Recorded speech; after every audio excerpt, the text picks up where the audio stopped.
Cuando la bendición nos aleja de Dios.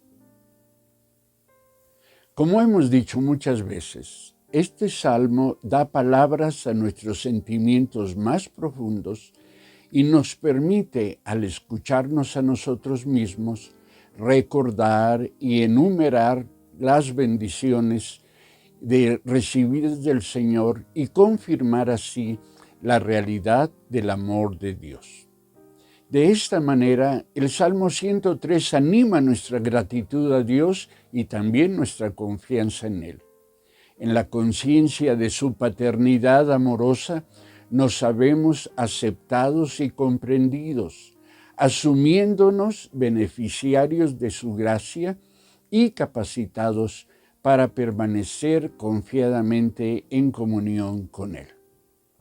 Hoy propongo a ustedes que al inspirar al escritor sagrado a escribir este salmo, el Espíritu Santo aprovechó para revelar una preocupación divina. Sí, Dios también se preocupa. Esta preocupación es que, paradójicamente, las bendiciones recibidas pueden llevar al creyente a separarse de Dios y aún a renegar de su fe en el Señor. Hay reniegos dramáticos, violentos, pero los más peligrosos y dañinos son los que yo llamo los reniegos quietos, los que se van dando como quien se desliza sobre el agua, como agua que va hirviendo. Creo que a Dios le preocupa el que mientras más bendecido sea el creyente, mayor el riesgo de que éste se aparte de él y que deje de reconocerlo y de servirlo como su Señor y su Rey. A lo largo de los siglos, se ha propuesto que la fe en Dios es propia de personas ignorantes y pobres. Se asegura que en la medida que las personas y aún las sociedades se vuelvan más educadas y gocen de un mejor estatus socioeconómico, menor necesidad tendrán de la idea de Dios y entonces se alejarán de las creencias religiosas. Es decir, pretenden quienes defienden este argumento que son la necesidad, la pobreza y la desventura los factores que acercan a Dios o al mito de dirían, a las personas. Bueno, tales aseveraciones resultan cuando menos prejuiciosas y parciales, de hecho, mentirosas. La verdad es que ni todas las personas de niveles intelectuales y económicos bajos creen en Dios, en el Dios de Jesucristo, ni todos aquellos que gozan de niveles educativos y económicos altos son incrédulos. Solo digamos que en los Estados Unidos, por ejemplo, el 46% de los egresados universitarios declaran que la religión es muy importante en sus vidas y el 55% declara creer en Dios con absoluta convicción. Considero, más que una cuestión intelectual y económica, el abandono de la fe, tanto en su doctrina como en su práctica, responde a dos factores que acompañan frecuentemente lo que podemos llamar la evolución social ascendente de las personas, las familias y las sociedades. Estos factores son la convicción de la autosuficiencia y el cultivo de la autocomplacencia. Convicción de autosuficiencia y cultivo de autocomplacencia. Autosuficiencia es la convicción que la persona desarrolla de que lo que tiene y ha logrado en la vida es merecimiento y recompensa a su esfuerzo, a su capacidad, a su inteligencia. A este respecto, el de la convicción de la autosuficiencia, Dios, quien conoce también el corazón humano, tuvo el cuidado de prevenir a Israel cuando la prosperidad de este pueblo era apenas una promesa, era apenas una posibilidad. Dios les advirtió a los israelitas, o podemos decir, los previno diciendo: cuando hayan comido y estén satisfechos, y vivan en las buenas casas que hayan construido, y vean que sus vacas y ovejas han aumentado, lo mismo que su oro y su plata y todas sus propiedades, no se llenen de orgullo, ni se olviden del Señor su Dios. No se les ocurra pensar, toda esta riqueza la hemos ganado con nuestro propio esfuerzo.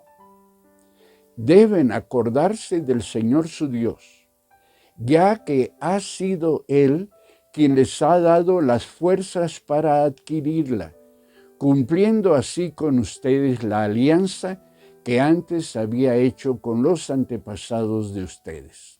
Deuteronomio 8, versos 12 y siguientes. No resulta difícil comprender que quien logra y adquiere cada vez más dones, sean estos intelectuales, materiales y económicos, pronto y fácilmente llegue a pensar que los mismos son resultado exclusivamente de su capacidad y de su esfuerzo.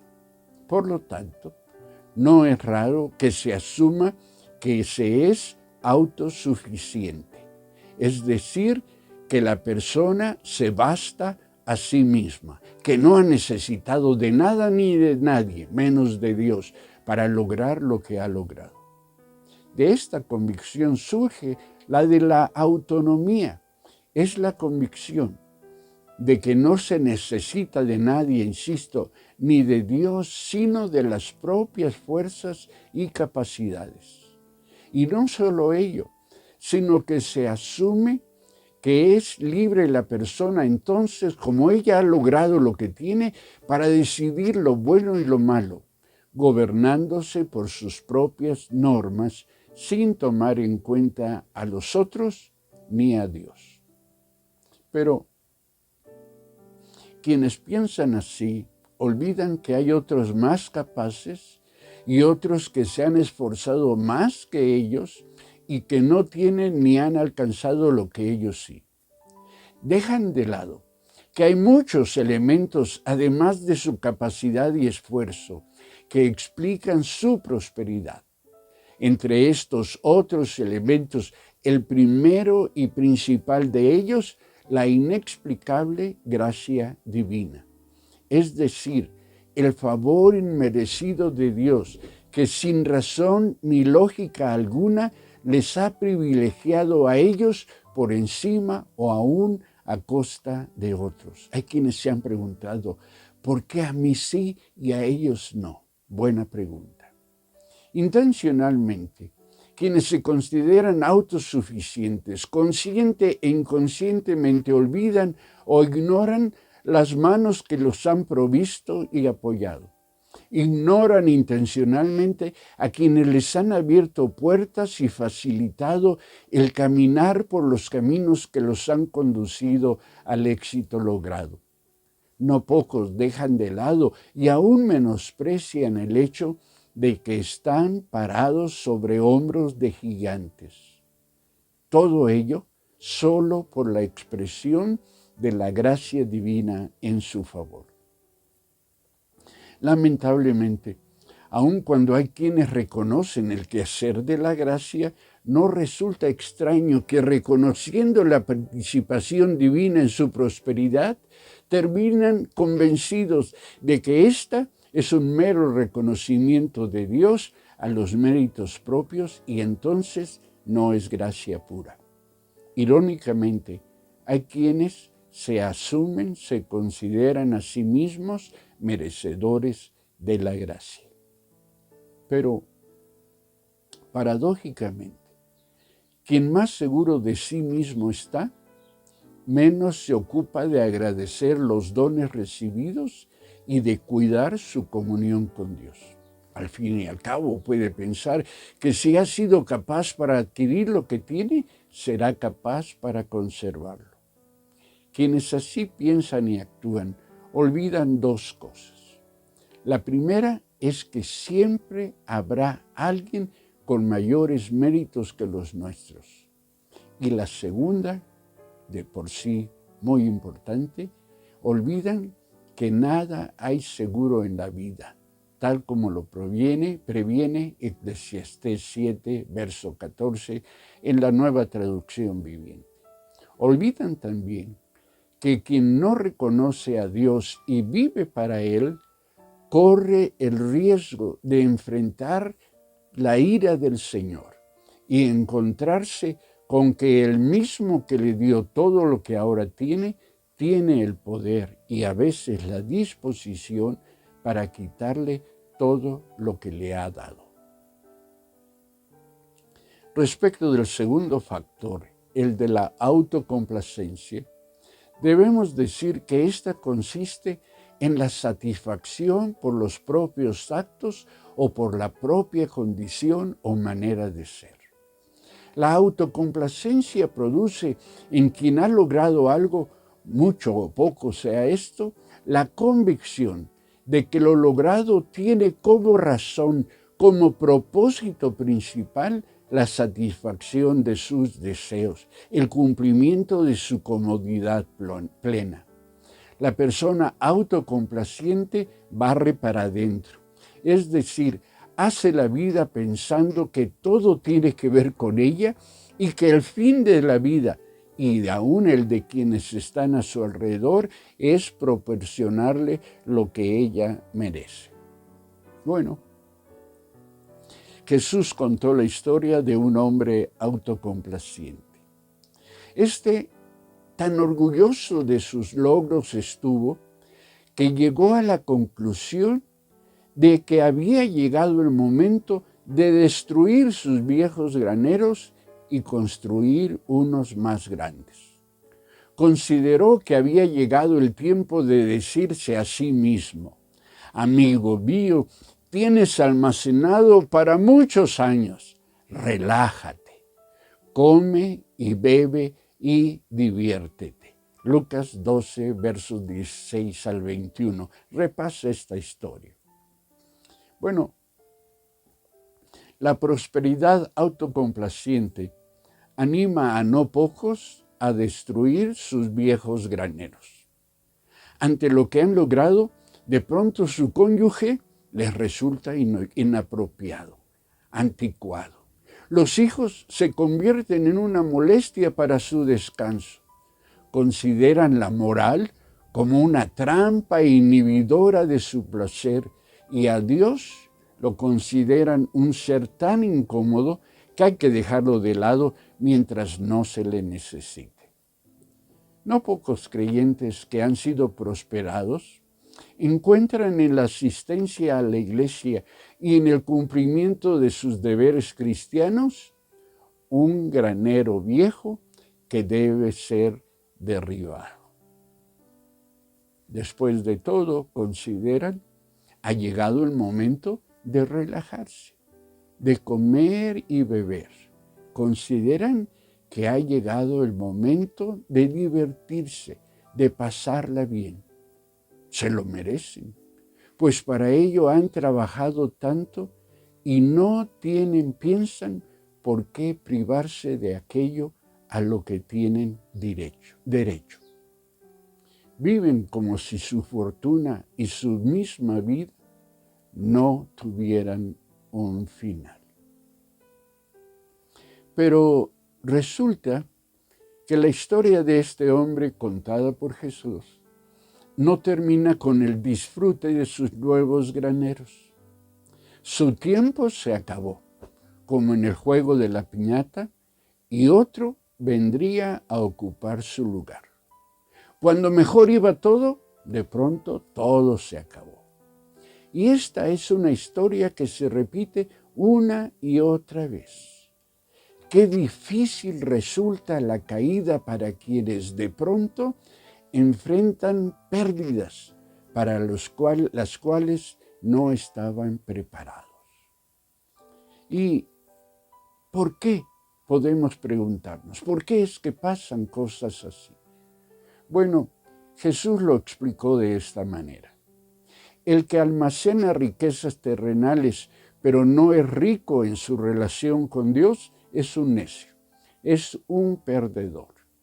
Quien vive para sí mismo deja de vivir para Dios. Y esto rompe el equilibrio vital de la existencia humana, porque la Biblia nos recuerda una y otra vez que ni somos nuestros ni vivimos para nosotros mismos, que somos y vivimos para Dios, tal como lo establece Romanos 14. Y es que en servir a Dios, en el honrarle con lo que somos y hacemos, es en donde reside nuestro verdadero confort y nuestra realización última. Todo esto es posible en la medida que tenemos presente que es Él quien ha hecho engrandecer su misericordia sobre nosotros.